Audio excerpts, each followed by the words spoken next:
This video is sponsored by Karens. Without your disparaging, rude comments, this video would have not been a possibility. Thank you. Hello, and welcome back to my channel. If you are here from last time, hello, welcome. It is so good to have you again. And if you are new here, hello! My name is Marie, and I hope you enjoyed today's video. Without further ado, let's get started. Generation Z, commonly mislabeled as millennials, is the generation born during the late 90s to early 2000s.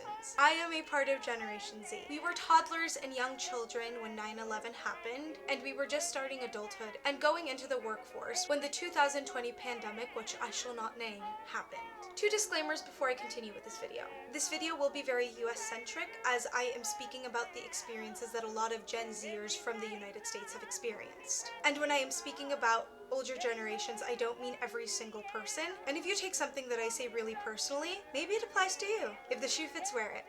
Let's continue. Gen Z is the most demonized generation to date. To the older generations, we are considered leeches, lazy loafers, good-for-nothings who will never get anything done with life. And all we're worried about is our social media and dancing on TikTok. Joke's on you because I don't even dance on TikTok.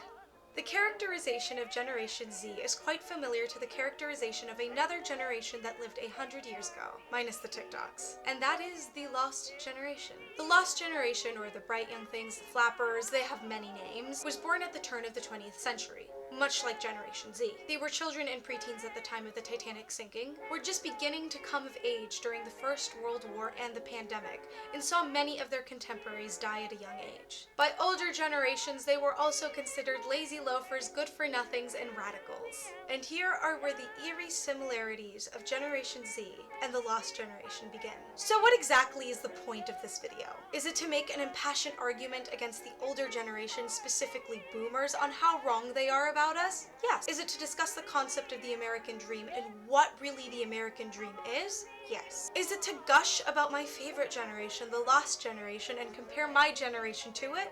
Yes. If that interests you, stick around. Part 1. The myth of the American dream. The concept of the American dream has been around since the inception of this country. What it all boils down to is work hard enough and you will be successful in life. While this is a lovely sentiment, hard work isn't the only thing that guarantees success. There are many other factors that play into it, including gender, race, social standing, and economic status. They'll tell you, go to school, get a job, then you'll be financially secure. No, that's literally not how it works, especially not for the younger generations. Enter the 2020 pandemic, where TikTok glitched and Gen Z collectively lost their minds. Throughout this pandemic, baby boomers, which is their actual name, so I'm not offending anybody, have crawled out of the woodwork to remind Generation Z just how useless they are. Many a baby boomer have been saying that Generation Z has failed with the American dream. However, what they fail to recognize is that Generation Z has been set up for failure since the beginning.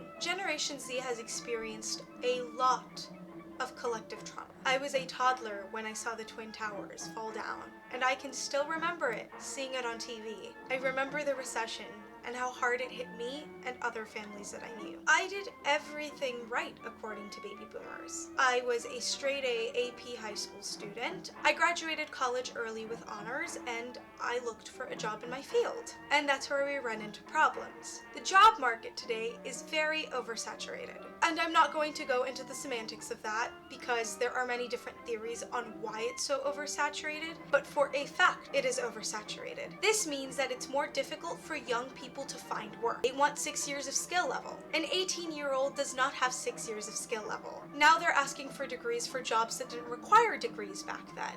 But they won't hire you if you have a degree. And for those of us with specialized degrees, good luck. The competition is quite stiff. It took me months before I could find a job in my industry, and I'm one of the lucky ones because I did. And then the pandemic hit, and I was left without a job and penniless. What happened to me happened to many other young Americans. Most of us can't even qualify for the stimulus check because we don't earn enough to even file taxes. Therefore, the stimulus check isn't even being given to the people who need it most. My story is not unique to me. This has happened to thousands of other young Americans, and it's devastating. And there is a sense of failure. There is a sense of we didn't meet this imaginary bar set by people who went to college when college was $2. We didn't meet this imaginary bar that was set by generations who are completely out of touch with young America. We've constantly been spoon-fed the myth of the American dream, and yet it hasn't happened to us. And we have grown disillusioned with the American dream. And that is where the second portion of my video comes in. The Lost Generation and Generation Z.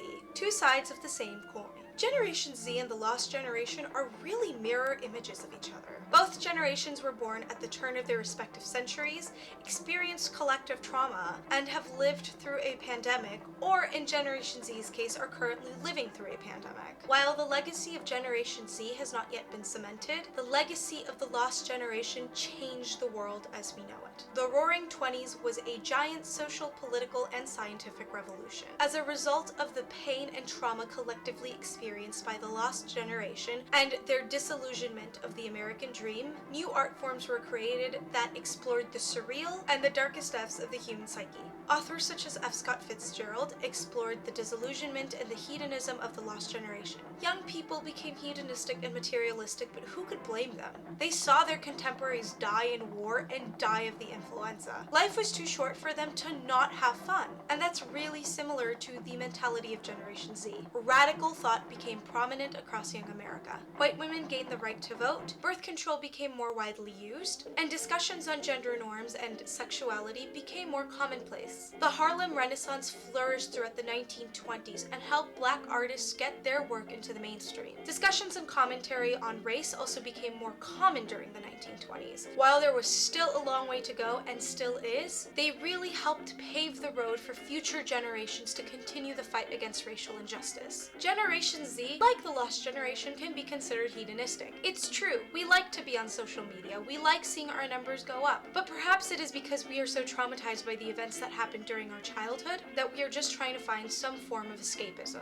much like the Lost Generation. But like the Lost Generation, we are also changing the world. Just look at the movements that have sprung up in the last few months. We rally for equality. We will not be silenced. Creators are using their platform for good to push equality among everyone. We are vocal about injustices. When there is something wrong in the world, we are heard and we make sure that we are heard. It's our generation that's making scientific discoveries that will change the world for the better. We are the free thinkers. People might call us sheep. People might say, oh, you don't know what you're talking about, be quiet. But we aren't. Young artists are using platforms such as YouTube and TikTok in order to push their art out there. We are making ourselves be seen. While the legacy of Generation Z is not yet known, I really think that we're going to go down in history as the generation who stood up to oppression, as the generation that refused to be silent, as the generation that said, hey, let's care about other people. I think our legacy will be that similar to the Lost Generations. Innovative, outspoken, and revolutionary. After all, it's the 20s again. So before you go off and insult Generation Z, just remember the collective trauma and the financial hardships that we're facing. After all, it's not our fault that these things are happening. So if you need to blame anybody, blame the people that are actually responsible, and not a bunch of young people who are just trying to make sense of their lives. And also remember how resilient and brave Generation Z really is.